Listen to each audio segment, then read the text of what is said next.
I think like a diverse audience, and that's great because that's always challenges me as a speaker to try to really describe the essence of what we're trying to do, which is a good challenge. Because normally, as you go up and up in science, you just sort of talk to a narrower group of people who all do the same thing. And of course, that sometimes leaves out the opportunity to really think about different connections across diverse fields. So I'm going to try to sort of present to you guys our work on protein folding in sort of the broadest possible context. So what I'm showing you here is a type of experiment that scientists have been doing for a pretty long time. I would say about like the last 50 years. And it kind of forms a cornerstone of our knowledge about protein folding. Works is that you first purify a protein, which nowadays is not so hard to do, but in like the 1970s, when people first started doing this, it was quite challenging. But suffice to say that you can basically pick one out of the many proteins inside a cell and get it to be essentially a pure homogeneous solution. And then what you do is you cause something that makes that protein sort of like fall apart. Now, remember that what proteins are is that they are a continuous sort of chain of amino, normally 100 to 1000, length polymer. But what gives them their three-dimensional structure and what makes them so powerful is the fact that that sort of long continuous chain sort of folds up into a very specific conformation. Kind of like if you've ever played that game, Snake, like on your phone. I guess this is a very old game, so it may be like revealing how old I am, but it was like a game on your phone. You had this like little snake, he ate apples, and he got longer and longer, and he kind of like folded up into like funny shapes. And the whole idea was to prevent yourself from like, hitting yourself. So that's kind of like what a protein is, in the sense that like, on the one dimension, because they can bend and turn in all these flexible joints, it's able to assume a very specific three-dimensional structure. So what we do is that we use chemicals called denaturants that will cause that protein to fall apart. So obviously we're not going to break, the strong covalent bonds. So we still have a long continuous chain, but we are going to break up all of the interactions that cause it to stay in a very specific 3D shape. So is you remove those denaturants, okay? So that can either be done just by diluting the solution so that the denaturant goes to a very low concentration. And what was observed in the 1970s and was initially really surprising was the discovery that small proteins such as ribonuclease, sometimes called RNase, is able to spontaneously sort of refold itself back into its original shape. And the scientists knew that it was back in its original shape because it was just as active at performing its function compared to at the very beginning. So this was surprising in a sense, because if you think about it, we have some maths people here, so I'll sort of put a math, element into it. If you sort of think that every single joint, in this polymer has, let's just say, to give ourselves a simple number, like 5 different possible orientations. And if you go with the fact that there's like 100 different units in this polymer, then the number of possible shapes that this protein can be in is an extremely large number. It's like it's 5 raised to the 100th power, which is just an astronomical number. And so the question of how it is that the native state, which is 1 of that 5 to the 100th power shapes, is selectively and efficiently identified despite all of those other underlying possibilities, struck the scientists as really, really impressive. And within a few years, there was a model that was developed to try to explain why it is that proteins seem to have this almost magical ability to, like a transformer, kind of go back and forth and re-go back to their original native state. And the way that model works is that it kind of imagines what if we assigned an energy to every single possible state or conformation of this molecule, okay? And then it posits that if you were to arrange and like sort of plot in this like kind of high dimensional space, what those points would look like, it was hypothesized that it would look like a sort of funnel with a very well-defined bottom. And basically what that's telling you is that the reason why proteins are good at going to their native state and essentially refolding is this idea that the native state is the most thermodynamically stable. So it really is just a question of the protein following the laws of thermodynamics and doing what anything wants to do, which is find the state of lowest free energy. And the idea of this like sort of like funnel model is that which is, how is it possible that the protein is able to find that native state despite the fact that there are so many possible conformations for it to be in? And that's answered by the fact that if you start sort of anywhere up here, you're always going to like have like an efficient path to roll down to the bottom. Basically saying it doesn't really matter what path you take, but the inevitability of like, you know, things going down makes it so that you always sort of safely find your way back to the native state. So this is a nice model. This is a model that a lot of biophysicists like because it explains a number of things. But one thing that it doesn't explain is that it doesn't really explain how do really complicated proteins get put together. Because when I started this discussion, when you're talking about this protein called RNase, and maybe some of the biochemists in the room know this, but probably not everyone. One thing about RNase is that it's a very simple protein. And when I say simple, what I mean is that it's relatively small. And the other thing that makes it simple is the fact that it's in solution, which is to say, it basically is inside the middle of a cell as opposed to being on the walls, which are known as the membrane. So there's lots of protein assemblies that are not simple, right, which are complicated. And one thing that can make, you know, a protein complicated is if it's in the membrane. So here's a protein, for instance, called ATP synthase. Its job is to take the food that you eat and ultimately burn that energy in order to make a useful form of energy known as ATP. And it's a pretty intricate, you know, machine that has various moving parts made up of many different proteins. Another thing that can make a protein complicated is the fact that it's just made up of a large number of components. So many viruses have a coat that proteins have to kind of assemble together into these very, you know, sort of like specific shapes so that the virus can, you know, hold on to its genome and trap it inside that little coat. And, you know, if you basically denature, let's say, you know, an HIV particle, you know, nobody's going to worry that maybe the HIV particle will, you know, automatically spring back into its original shape and then still be infectious again. So, you know, as things become more complicated, they lose this like apparent ability to kind of reassemble themselves from scratch. And to us, that's really interesting because that means that there must be something else going on in protein folding that's not really described by this simple model. And the fact that like these proteins don't have the ability to spontaneously put themselves back together, it might suggest that maybe for them, you know, the native state is not actually the so-called thermodynamic minimum. So that's sort of a question that we have.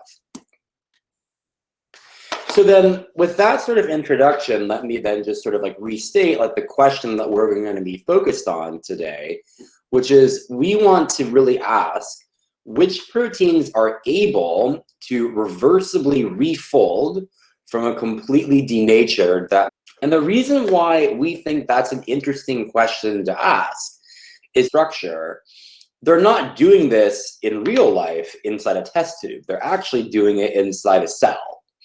And of course, when proteins are getting made inside a cell, it's actually a very different scenario from the situation that we are normally doing in the test tube. So For those of you who have encountered more biochemistry, you might have heard about these things called chaperones, which are proteins who help other proteins fold. And that's one thing that definitely makes the cell different. The other thing that makes the cell different is the fact that it's like super crowded. It's this very complex environment with lots of molecules all packed in really tightly to each other. And that can also have consequences unfolding. And the third thing that makes the cell different, which actually we're really interested in our lab, is this idea that proteins are folding what's called co-translationally. So what does that mean? Well, if you recall, the way that biology works is you have DNA, DNA codes for RNA, RNA codes for protein. And there's this funny little machine called the ribosome whose job is to basically read an mRNA molecule and turn that into a protein. And if you think about what's actually happening when the ribosome is doing this, you have like a piece of mRNA. The ribosome is kind of like, moving along the mRNA like a little train. And the protein that is synthesizing is basically coming off at the same time that the ribosome is, moving forward and translating.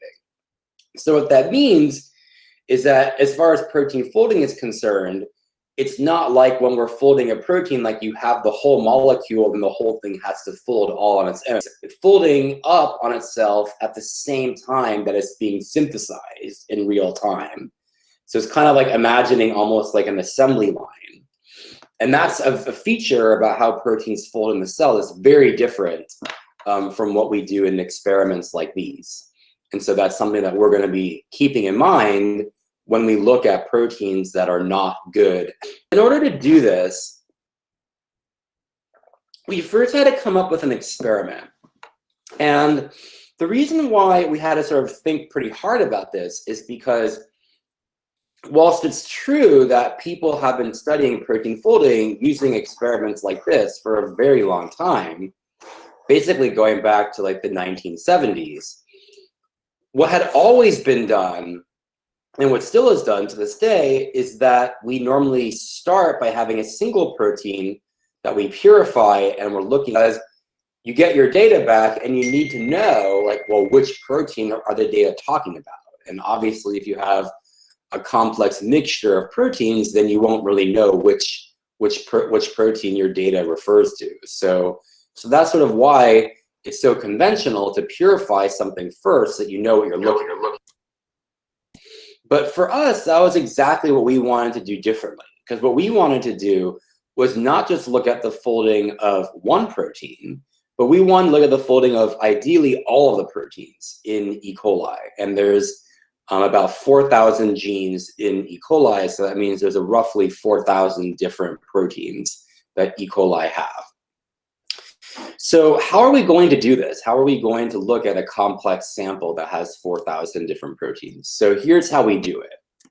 And if any of this sort of doesn't make sense, then I definitely encourage you guys to shout out a question, because I definitely want, my goal is for this to make sense.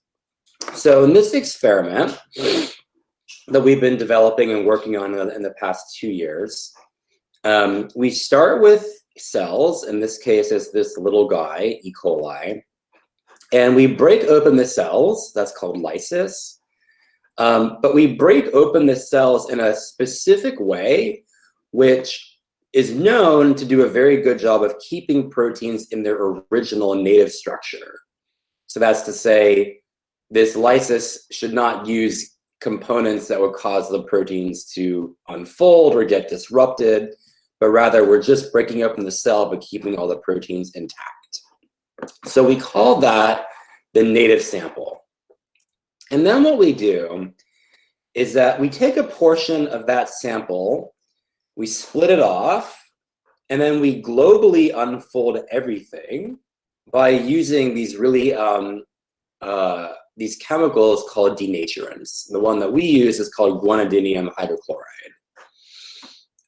And then what we do is that we then ask those proteins to try to refold.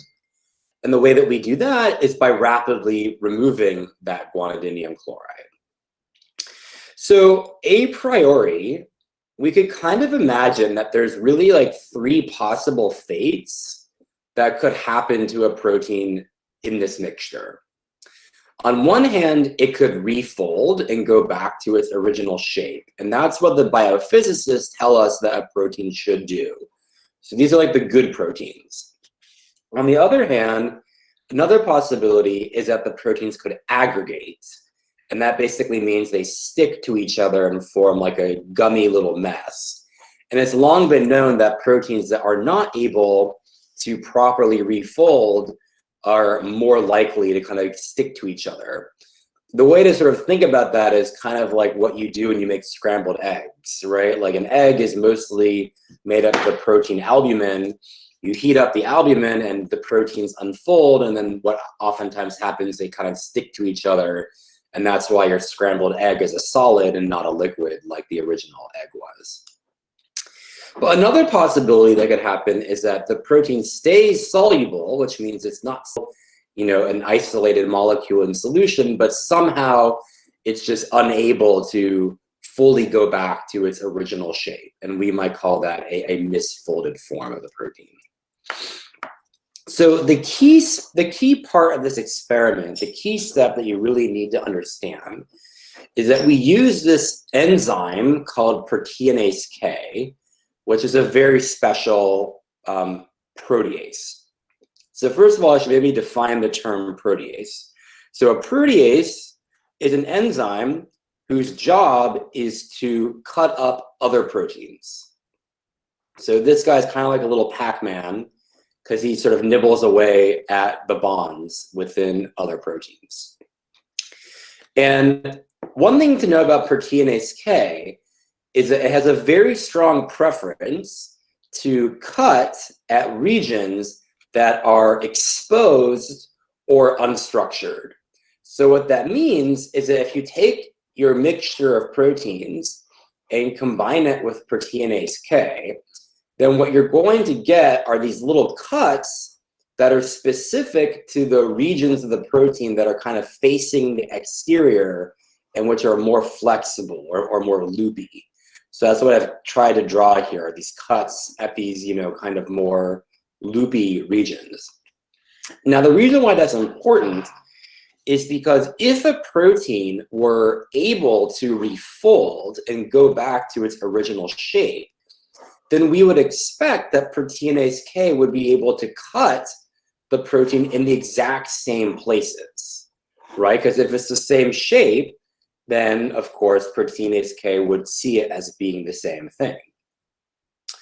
But on the other hand, if a protein such as this one, some new structure or some new conformation, and that would cause new places to become susceptible to proteinase K.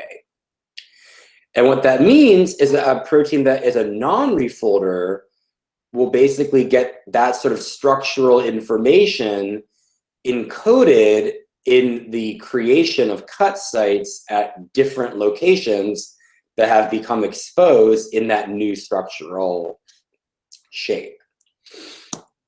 So that's nice, but then we actually do one more thing, which is we then come in with a second enzyme, and this one's called trypsin. And trypsin is kind of like the opposite of proteinase K because it doesn't really care about structure. So it will cut no matter how exposed or unexposed a residue is. But it does have a very strong preference to only cut after two specific amino acids. And that's arginine, which we write down with the letter R, and lysine K. Was that a question? Yes, sir. Actually, there are 2-3 questions coming up. I guess we can take them. Yeah, sure. So there is this student, Udbhas from ISER Mohali. His question is that when we assembling of proteins, what extent of refolding are we talking about? That refolding may not lead to the exact original structure, or it can only regain a percentage of the original conformation. So how do we define that a protein has refolded by checking whether it's functional or not? That's a really good question. And I'm really glad that you asked that. So if you are going based on this thermodynamics model, right, then this model is basically calling refolded identical to the native state, right? Because if it really is the state that minimizes, the free energy, then thermodynamics tells us that like it truly will have no memory of the fact that it was originally unfolded. Now, in practice, the experiment that people do is they're not actually able to, say, is it completely structurally indistinguishable? What they do instead is they measure the activity. They measure if the protein is active, and it's kind of assumed, perhaps incorrectly, but nevertheless assumed by many biochemists that a protein will only be active. This sort of model is then, in a slightly more hand-wavy way, kind of typically demonstrated by saying, oh, it gets 100% of its activity back, and then that kind of is used to support the claim that it is completely returned. And what we're about to get into, and it's a good question, is that we find there's a lot of proteins that are not able to completely go back to their native state. But when that happens, it's not the case that normally the whole protein is completely crazy. It's more like some of it has gone back and other parts of it have not, which a good number of proteins.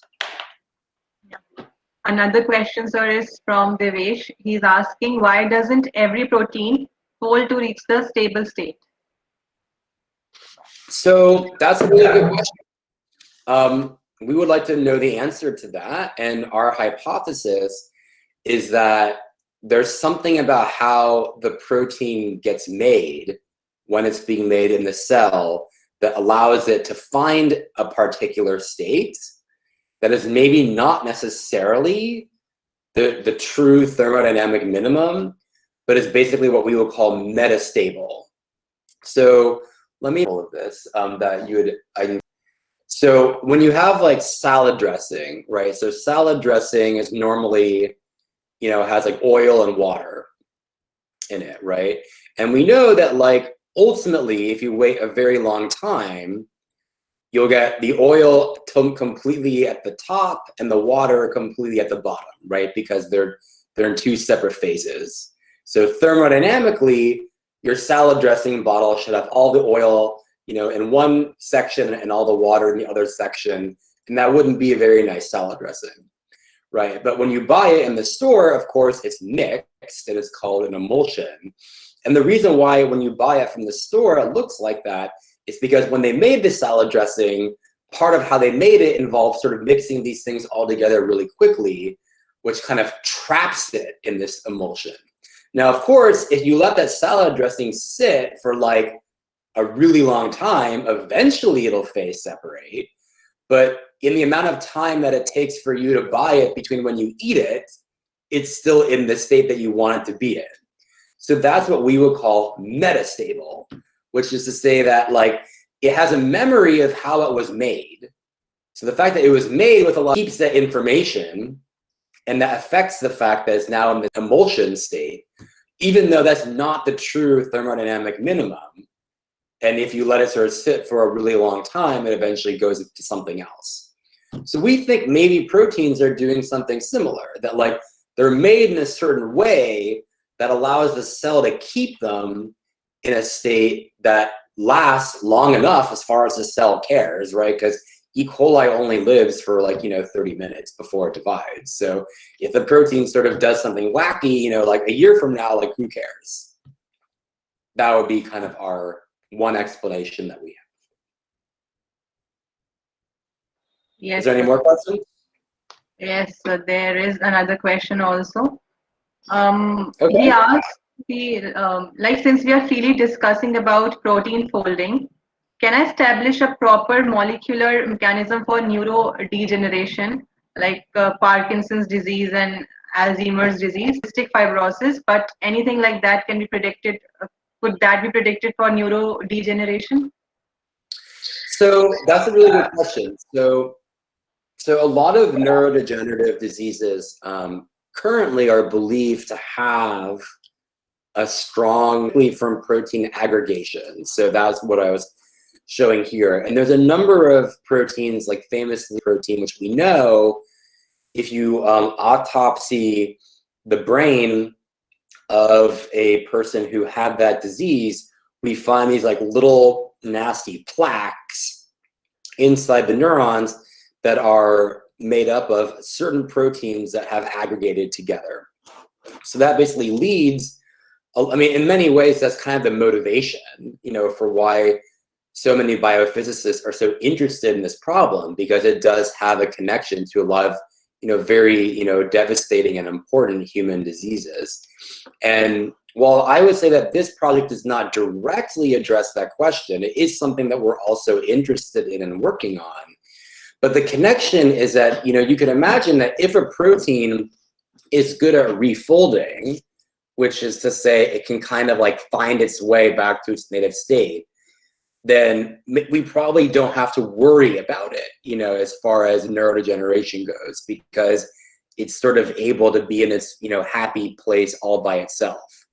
Whereas the proteins that maybe cannot do this, maybe these are the ones that we have to be more worried about for neurodegeneration, because maybe what it is that their native state is not actually, you know, like permanently stable. It's only temporarily stable. And as we get older, maybe they start to fall apart and then eventually form these aggregates. So that, you know, the question that we're thinking about is connected to the question that you're asking. Shall we go on? Yes, sir. All right, great. So we're going back to this crazy experiment that we were talking about. And I want you guys now to think like what's going to happen once we take this really complicated mixture of proteins, treat it with this enzyme, and then treat it with this enzyme. What you're now going to wind up with is a really complicated mixture of little fragments that we call peptides. So what is going on in this mixture of fragments? Well, the way to think about it is, for a moment, pretend that we didn't use proteinase K. For a moment, pretend that we just used trypsin. So if that were true, what the fragments would look like is, imagine like typing out the sequence of your protein, and every time you see the letter R or the letter K, you press enter, right? Because remember, trypsin cuts after arginine or lysine. So if we only completely predictable set of, you know, lines, where each line basically ends with an R and begins with whatever the next, or K, and begins with whatever the next letter is. Now, importantly, we also treated with proteinase K, and this is the enzyme that cares about structure, right? What happened is that if somewhere within this region, there was a place where proteinase K was able to access and cut, then this peptide that would have originally started here and went all the way to here, and that would have been our so-called tryptic fragment, it gets split up into two shorter fragments that we call half-tryptic peptides. And that's because one of the ends comes from trypsin, but the other end comes from proteinase K. And we know that it had to come from proteinase K because there's no R or K here. So therefore, it couldn't have come from trypsin.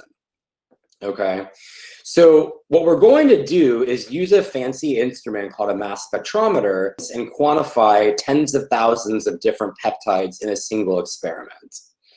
And by sequencing and quantifying those peptides, we can now start to go back and ask ourselves the original question that we had, which is, was the protein good at sort of magically putting itself back together or not? And if the protein was good, then you would expect to get the exact same profile of fragments in these two different samples, right? Because proteinase K would have cut in the exact same places. On the other hand, if the protein were nicely put itself back together, then you'd expect proteinase K would cut in completely different locations, and that would give rise to completely different peptides, which are basically absent in the original sample, because this would have been a whole tryptic fragment, whereas here it would have been divided up into two half-tryptic fragments.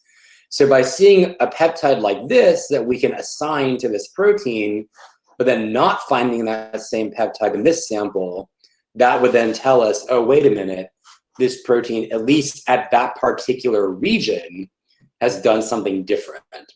And that kind of goes back to the question that one of you refolding or parts of it.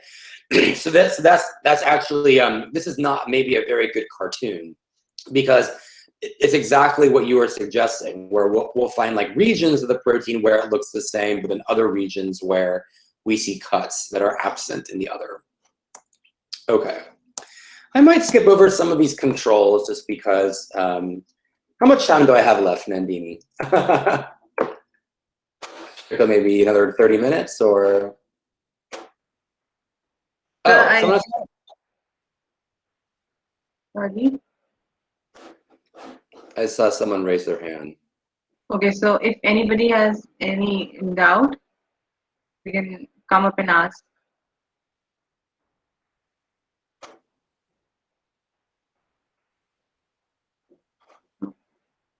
All right. We can also ask at the end. Okay. So I want to then sort of share with you what do these data look like. So the types of experiments that we do generate a lot of data, right? So as I was telling you, with like these modern mass spectrometers, we can sequence tens of thousands of different peptides in one sample. And so we need to come up with like some way of trying to visualize what, 10,000 different, data points look like.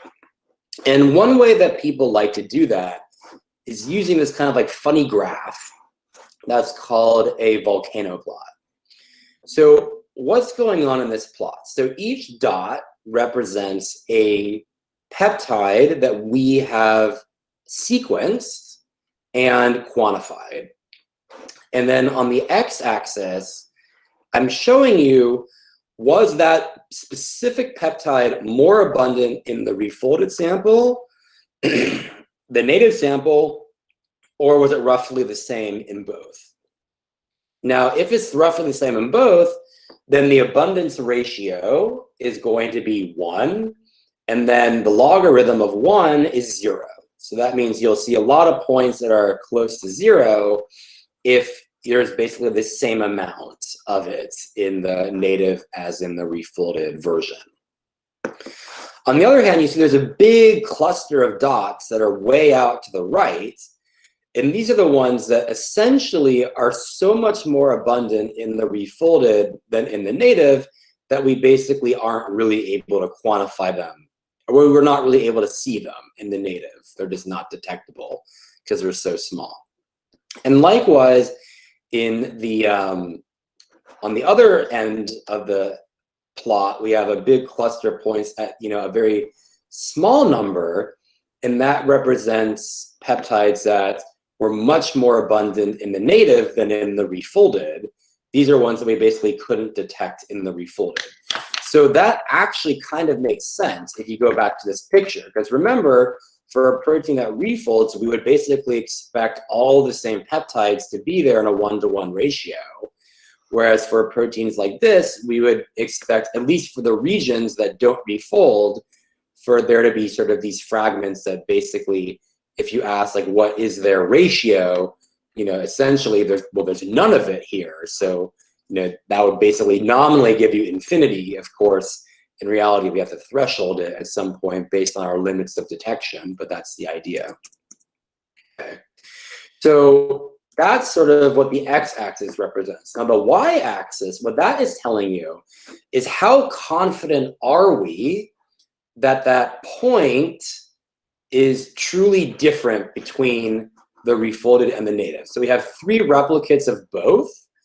And as you can imagine, like if, the 3 replicates of the refolded and 3 replicates of the native are kind of, have big error bars, then we can't really be that confident that they're actually different, and you would not get a very high p-value.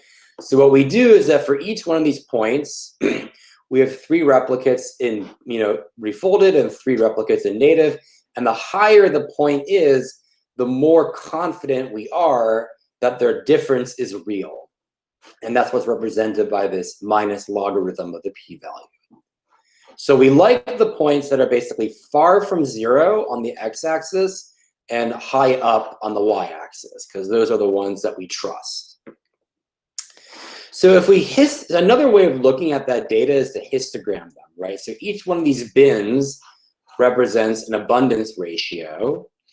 And what I want to draw your attention to is if you look at this part of the histogram, what you see is that the peptides that we quantified that are way more abundant in the refolded sample, they're almost always of this like half trip, right? So remember, we sequence both the half triptychs and we also sequence the triptychs. And what they are is that they're kind of like mirror images of each other, because a triptych is basically what you have if you don't have a proteinase K cut site.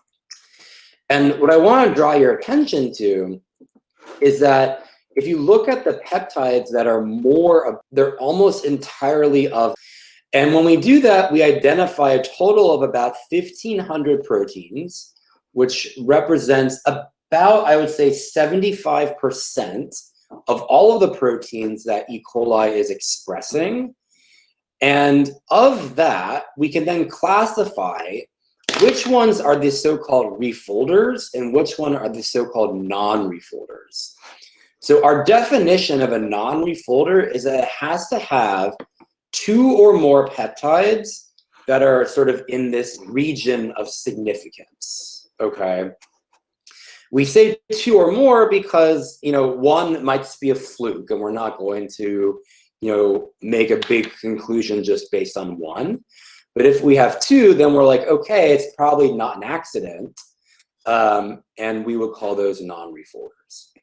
So importantly, you know, if you look at this pie chart, what I'm showing you is that we have a bunch of proteins that actually I'm not really going to make any assessment at all because we just don't have enough data on them.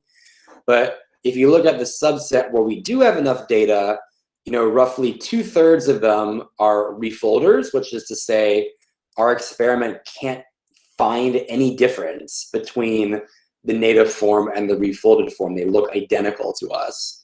But then we have another roughly 400 proteins, or another third, which really do look different between the native and the refolded. And that to us is cool because it means that maybe they weren't able to put themselves back together.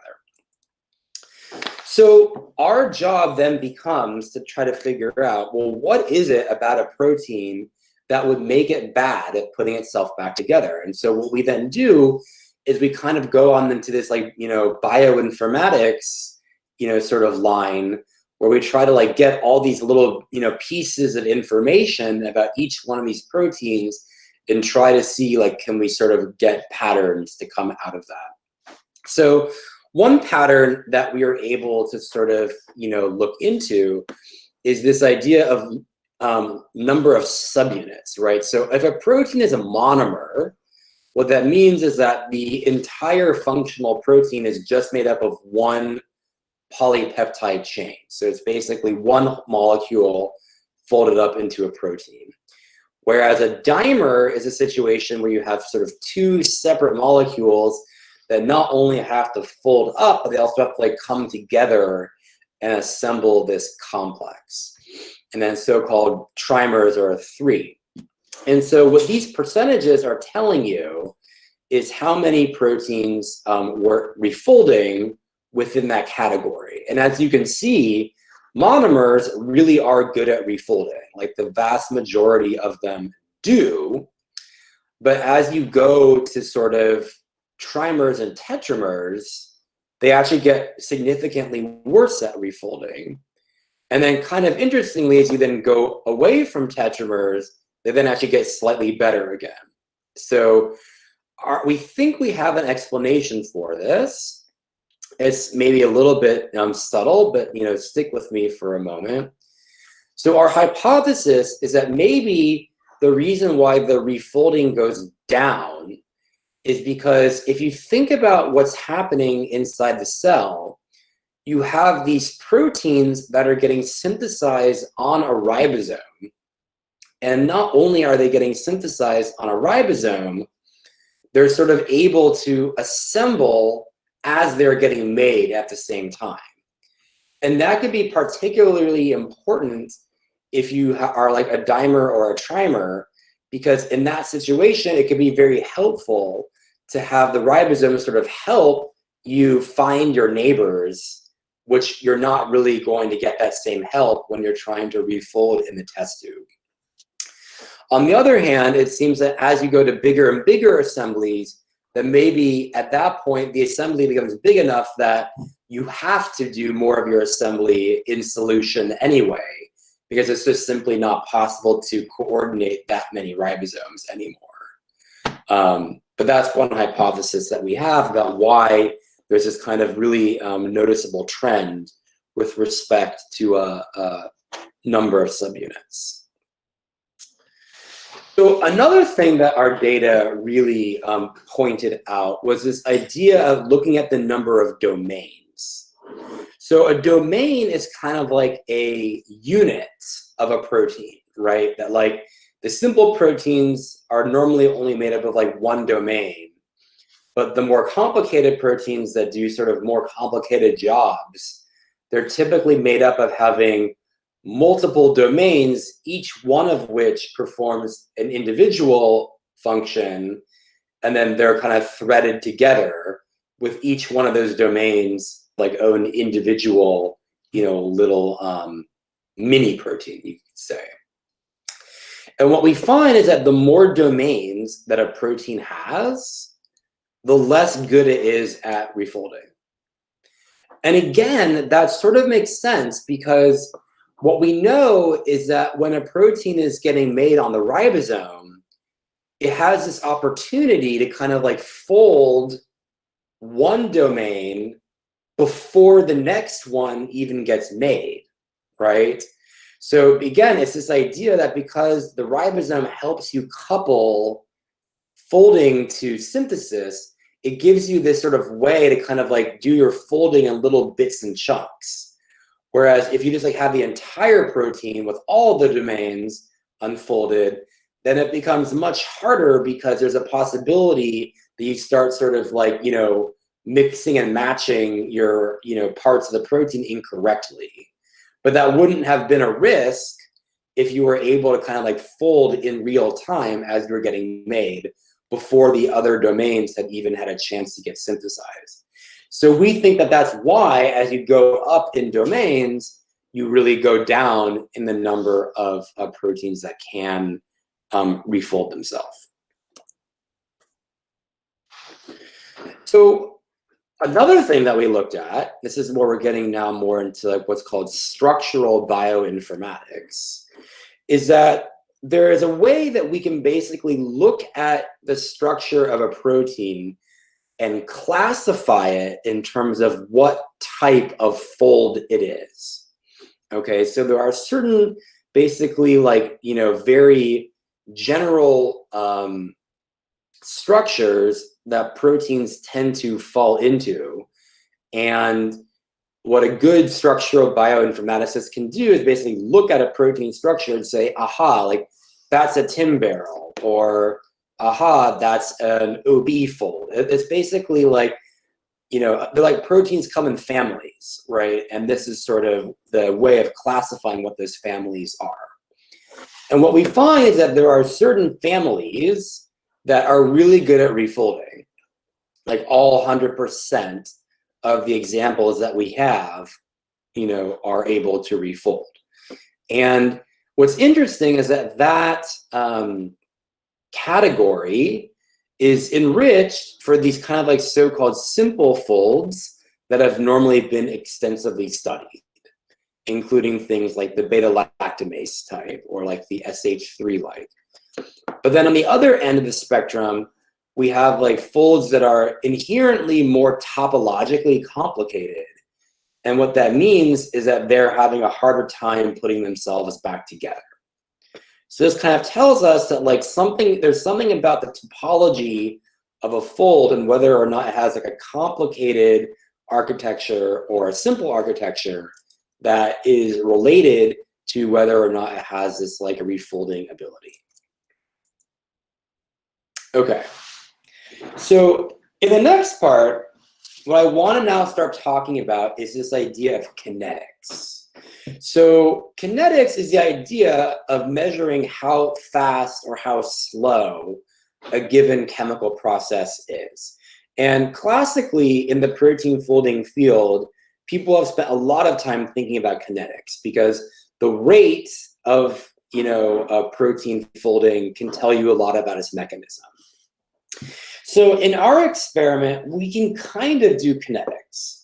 Because remember, like the way the experiment works is that we unfold everything, we then dilute it, so that the denaturant is dilute, and that way the proteins refold. And then the key step is that we come in with this proteinase K, which then allows us to then probe the structures of those proteins and turn the flexible regions into cut sites.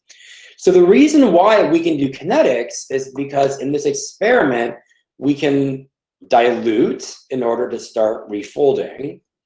And then we can wait different amounts of time before we spike in this protease. Now, we can't do super fast kinetics because this protease takes about a minute to do its business. So we have like no ability to see, which proteins can refold in a second or a millisecond because, even if we added a protease after a millisecond, we would still need to give the protease a minute to do its cutting anyway. So we're not able to look at the really fast kinetics, but we are able to look at, let's say minute time scale where, the protease takes a minute, so we can see how many proteins have refolded within a minute, how many take longer than a minute, so on and so forth. So what these data tell us is that if we look at, we did 3 time points, 1 minute, 5 minutes, and 2 hours. What we did is that we looked at how many proteins were able to refold at these different time points. And as you would expect, it goes up and up and up. So as you go to 120 minutes, you get up to the point of roughly 70% of the proteome was refolding, whereas at the earlier time point, it was more like 65. So what does that tell us? Well, it tells us that most proteins that can refold have already done so within 1 minute. Now that might be a little bit disappointing for us because it's kind of like, okay, well, then we don't get to see it.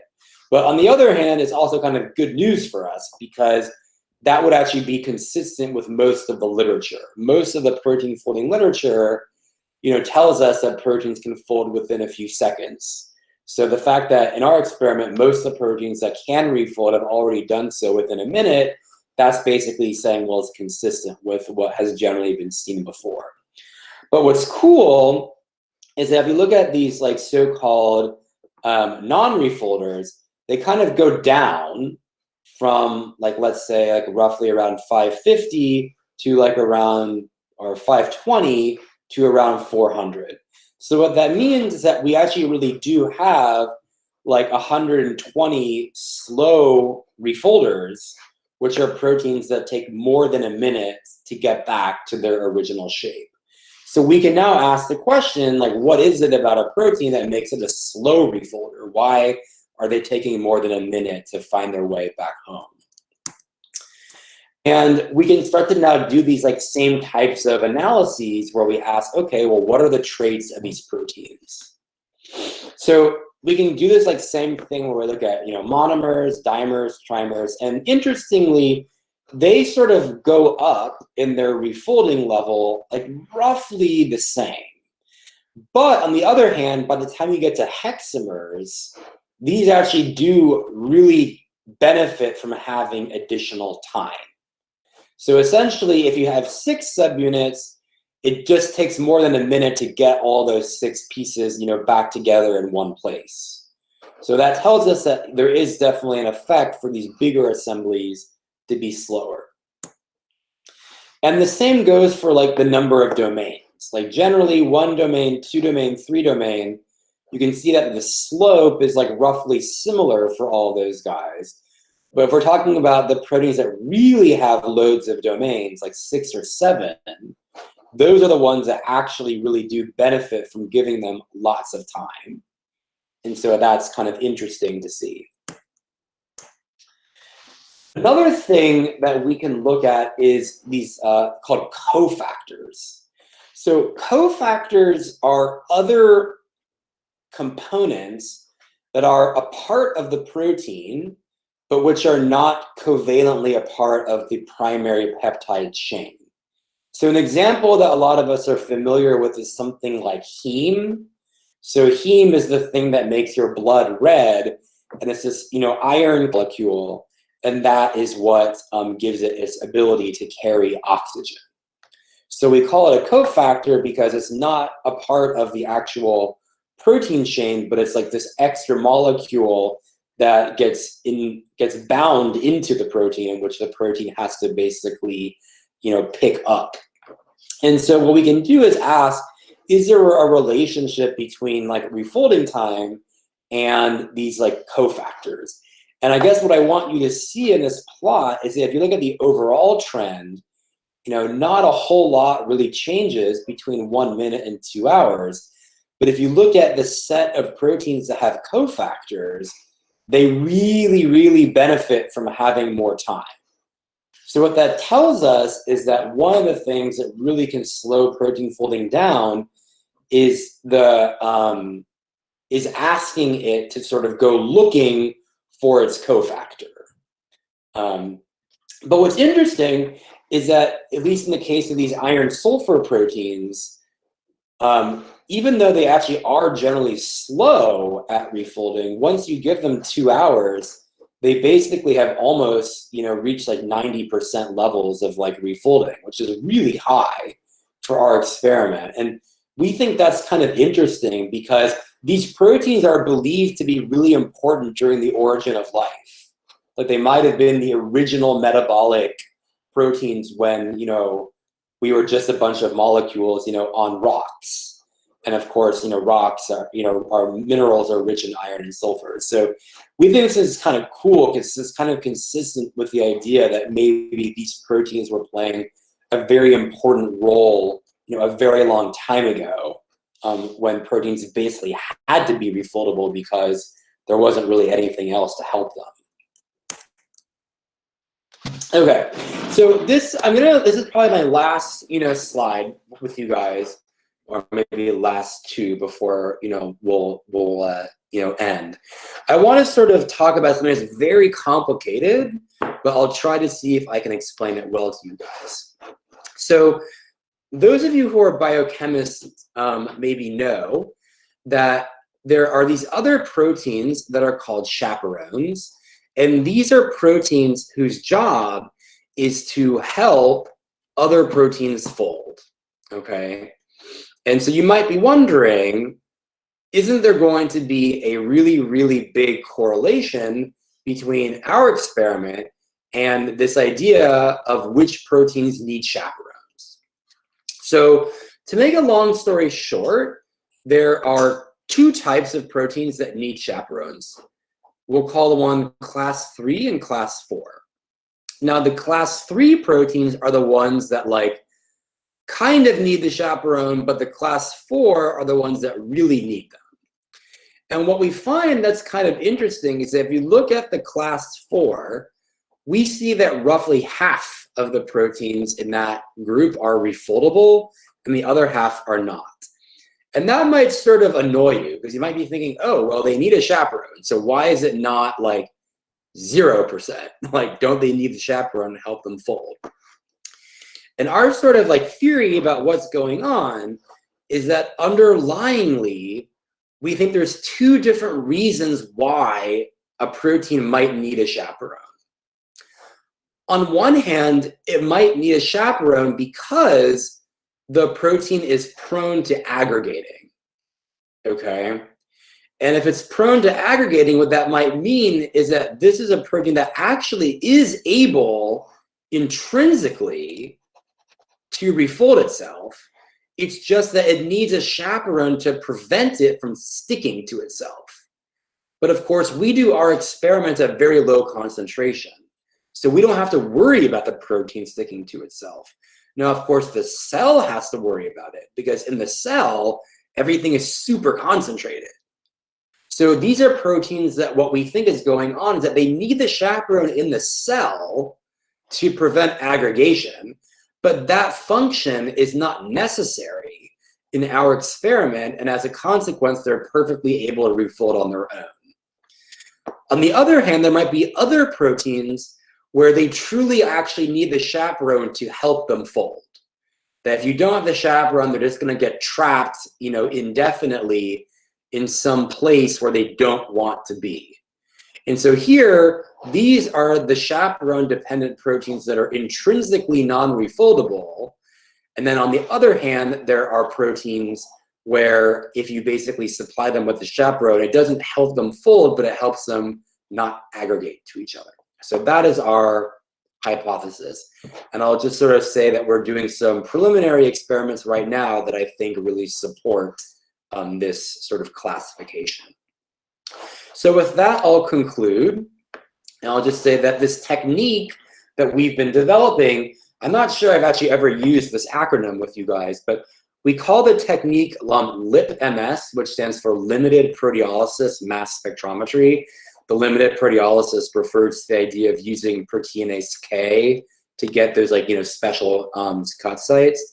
So I hope I've been able to show you guys that we think that it's a very sensitive technique for detecting structural differences across the whole proteome. We think that's really cool.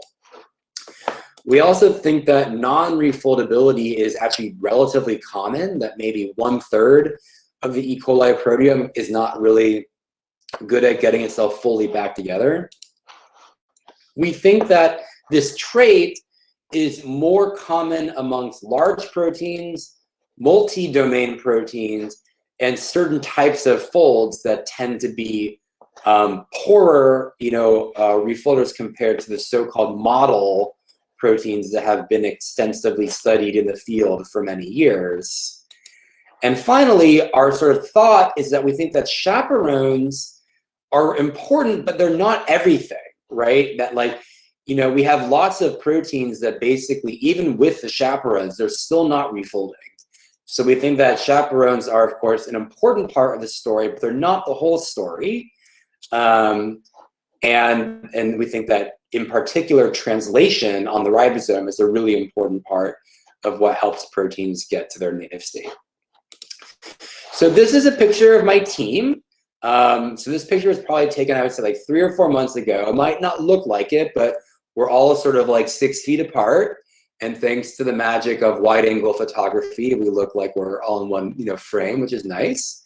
I want to give one shout out to one of my students, Philip, who's pictured right here, who's really been the driver behind this project that I've been telling you guys about. And I hope you've found it interesting. And I also want to give a shout out to Divya, who joined my group last year. Her project is, I have to confess, not super related to what I've been telling you guys about, but it's also super cool, very focused on the ribosome, and also really focused on the idea of how does the ribosome help proteins fold, especially in the situation where they're not able to put themselves back together on their own. And then finally, I'll just sort of say that, if this talk was interesting to you, and if this, type of, experience of, working in a research lab is interesting to you, I would absolutely encourage you to consider applying to the graduate programs at Johns Hopkins. We have a very diverse and international cohort in the Department of Chemistry. Typically about 1/4 of our students are foreign nationals, and there's a pretty, it was annoying during the previous administration, but nowadays, I think, immigration is a little bit more straightforward than it was a few years ago, which is a good thing. And there's lots of resources available to help students get visas to be able to come. So if you're interested in what we do, you can feel free to follow us on Twitter. If you have any questions about the lab, you can feel free to reach out to me. And if you have any questions about Johns Hopkins, not just, chemistry or my lab, then I can also try to answer those questions as well. And I've probably been talking for way too long, so I'm going to stop, and I'll stop my screen share. All right, so thank you so much, sir. Being a chemistry student myself, this was something I never really heard about, and that was really very interesting. Thank you. Yeah, so I guess you have covered all the points very briefly and very nicely in an elaborated manner. So before we end this webinar, there's just one last thing we're left with, and Divya Didi, over the mic. I'd want you to just speak a few words. Like you're an alumni of IIT Delhi and Hindu College, so we obviously look up to you. Can you please share your journey from Hindu to JHU?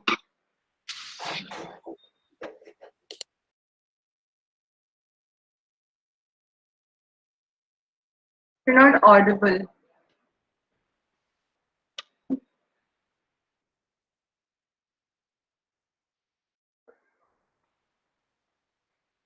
You might be on mute, Divya. I think you're still on mute. Hmm?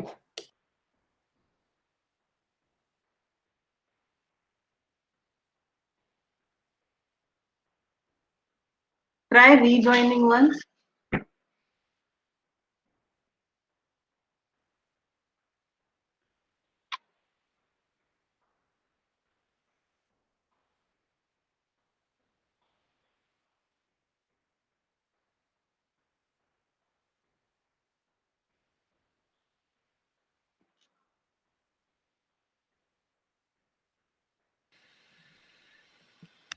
Can you hear me now? Yeah.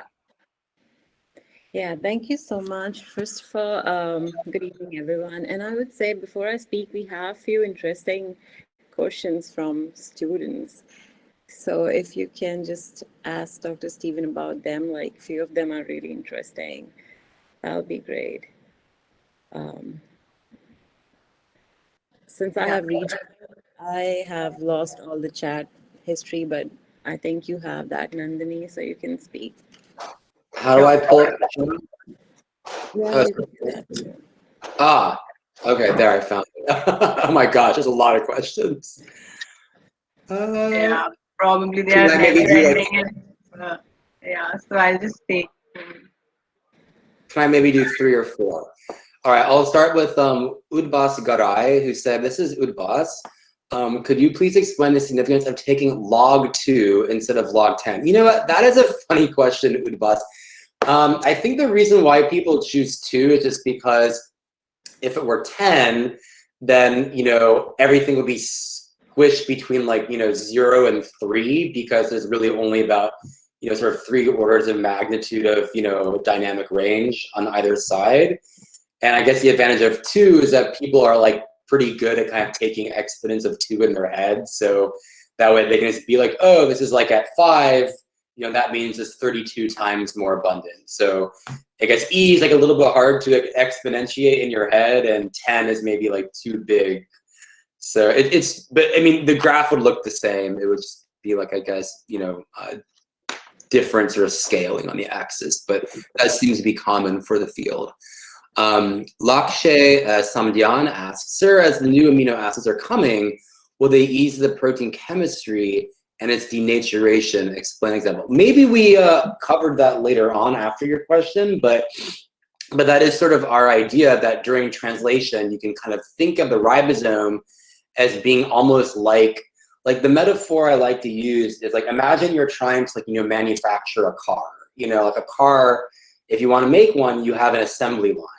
So it's not just like you take, you know, all of the components, like the axle and the seats, you know, and like the window glass, and it's like throw them together. You're like, it's like too many parts, you know. And so what happens in practice is that you build the car like one step at a time. Where first you build the chassis, you know, with the axle and the wheels, and then you build up, you know, the cabin, and then you build up, you know, the computer. And so we think of like the ribosome as being kind of like that like, because the protein is getting synthesized at a certain rate, you know, on this messenger RNA, and at the same time, this, you know, newly born protein is folding, it kind of allows it to like sort of assemble the components that you give it before it moves on to the next part of the components. And that's kind of our theory about why translation can be an important part of how proteins assemble. Okay, Ananya Jain asks, sir, when a protein agglomerates, why doesn't it have less size? Oh, that's a really good question. So it would have less size for proteinase K if it aggregated. That's 100% right. And actually, one thing that I didn't really emphasize in the talk is that, you know, we really wanted to avoid aggregation because we sort of felt like, well, imagine like you have like this really complicated mixture of proteins, like 1,000 different proteins. You know, if one protein aggregates, what if that could cause another protein to aggregate that would in theory have been able to refold on its own, but because you have this annoying aggregating protein, it's just making it that much harder for everyone else. So I kind of skipped this part, but we spent a lot of time trying to develop conditions for doing these refolding reactions with basically zero aggregation. And of course, that's in a way like artificial because in the cell, like proteins do aggregate all the time. But we really wanted to avoid aggregation so we could look at the intrinsic properties of each protein on their own merits. And as a consequence, when I gave you that slide with all the blue points on the right, that to us was like really good news because it's like, oh my God, like in the refolded sample, everything is more floppy, which is like consistent with this idea that like they're misfolded, but they're still in solution. Whereas if they were misfolded and aggregating, then we would have expected the opposite, right? We would have expected all the dots on the right to be black and all the dots on the left to be blue, which is not what it was. And that was why we were happy. But of course, if we weren't careful and if there was a lot of aggregation happening, that's exactly what you would have expected to see. All right, Dipanshi Agrawal asks, what is the refoldability ratio of the spike protein? So we are not studying spike because we're studying E. coli, but it is probably safe to assume that a protein that is as complicated as spike would not be refoldable. So if we were to like kind of extrapolate our findings, we find that really big multi-domain membrane proteins, of which spike is all of those things. And actually, there's a little bit of like a real world implication here. So you might have been told, you know, how should you try to prevent the spread of, you know, SARS-CoV-2? You should wash your hands, right? Have you guys all been washing your hands? Well, I hope so. Do you use soap? I hope you're using soap because soap is the important part. Because what does soap do? Well, it's a detergent. And what detergents do is they unfold proteins. And that's why, like, you know, when you basically use soap and you wash your hands, like, you're going to unfold those proteins and they're just simply too complicated to sort of spontaneously put themselves back together. So soap is basically a death sentence if you are COVID-19, because it has to really be assembled in a host cell in order to successfully create an infectious particle. And disassembling it with something like soap basically creates something that will not be able to spontaneously reassemble.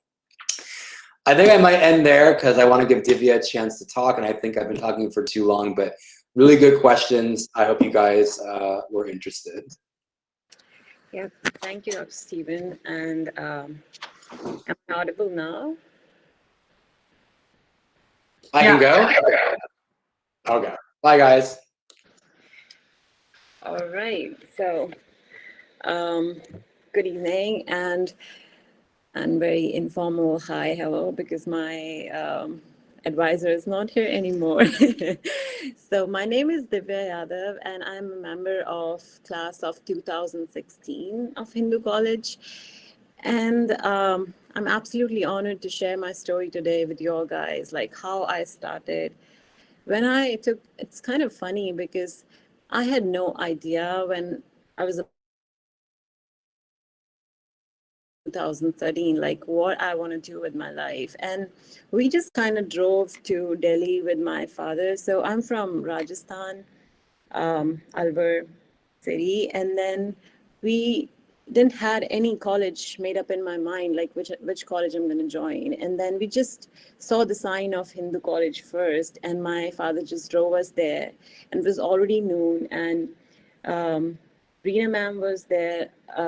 I hope you guys know Reena ma'am. She's like wonderful. And then she was like, it's third cut off list, and if you won't get admission today, do you have any other plan? I was like, no, I don't have any other plan. So luckily, she just kind of little teased me, and then she gave me this admission, and my journey just started there. And to be very honest, I'll admit that Hindu College has made me what I am today here. And 3 years at Hindu College were definitely the best years of my life. And it's not just about the knowledge and education and kind of experience you get there, but it's the people and the environment. I made lifelong friendships there, and I'm still stuck with the same friends which I made in Hindu College. Like, I graduated in 2016, and I had the best and the most awesome professors at Hindu College. And not to forget about the lab staff who are like so supportive and so kind. After that, I gave my JAM exam in 2016, and I started my master's in chemistry at IIT Delhi. So Hindu College, I would say, is my foundation, and it kind of made me a person like who knows what to do in life now. And I kind of just followed the directions which life gave to me, and life just happens to you as you go along. I had a wonderful time at IIT Delhi too, and then kind of grow much more interest in research at IIT Delhi when I did my thesis for my master's. And then I decided, like, why not? Let's just give a try to research. Like, let's see how it feels. And then I decided to do it from US because I wanted to diversify, and I wanted to see like how the culture is outside India. India is wonderful. India has so many great institutions, and I decided to do it from US because I thought, like, let's try something different. And I would say it was a wonderful decision, and I applied to almost 10 colleges because I was not sure that am I good enough, will I be accepted? And I was accepted in almost 7 of them. And out of them, obviously, Johns Hopkins was the best. And I chose this. And here I am today. And I work with Dr. Stephen. Our lab, as you know, as you have heard a lot about our research interests. And so I'm working on a project which is mainly focused on the ribosome and the RNA part. So as Dr. Stephen mentioned, that we have the central dogma of life where DNA is transcribed into RNA and RNA into protein. So our lab is kind of divided into two research interests, and I'm working on the RNA part, which is our final motive is to study the protein folding. And yes, I would say that you guys are at a wonderful place. Like Hindu College, there's no place like Hindu College anywhere. So try to just use this opportunity and find out what you want to do with your life. It's not just that you have to do something in chemistry, because I have friends from Hindu College who are now actors, who are now like bankers, like in all different areas. So it's not just you have to do something in chemistry, but like use this opportunity because Hindu College provides you so many different platforms with the drama and theater, with the fashion society, with dance, with these webinars like science, and then you can really find out like what motivates you and what drives you. And once you find that, just embrace it and never ever let it go. And I would thank Nandini and all the organizers of this webinar. And thank you for this kind invitation. It feels so good to connect to your own alma mater. And I owe a lot to Hindu College, and I can never repay back then, but then I can always help students as my seniors help me to reach here. So you can always email me if you have any doubt or if you want to know the process of applications and how to move forward with what you want to do. So I am way more than happy to help. And in the end, I would say all the best and thank you. Yeah, we should actually thank you, Didi, because it was just one mail from our side that we want you to be present in the webinar, and it was a big yes from the other end. Oh, So we yes, should thank you. it's Hindu College, and I can never say no to anything related to Hindu College. That's so sweet of you. So yeah, I guess there's a lot to learn from you, and we'll keep disturbing you a lot throughout till Yeah, we pursue sure. masters and then on to PhD. Yeah, definitely. Okay. So thank you all, and thank you, Didi. It was nice, so nice having you here today. Thank you, Divya. Thank you, Didi. Bye. Right, so we can leave the meeting. All right. Thanks a lot, everyone. Thank you.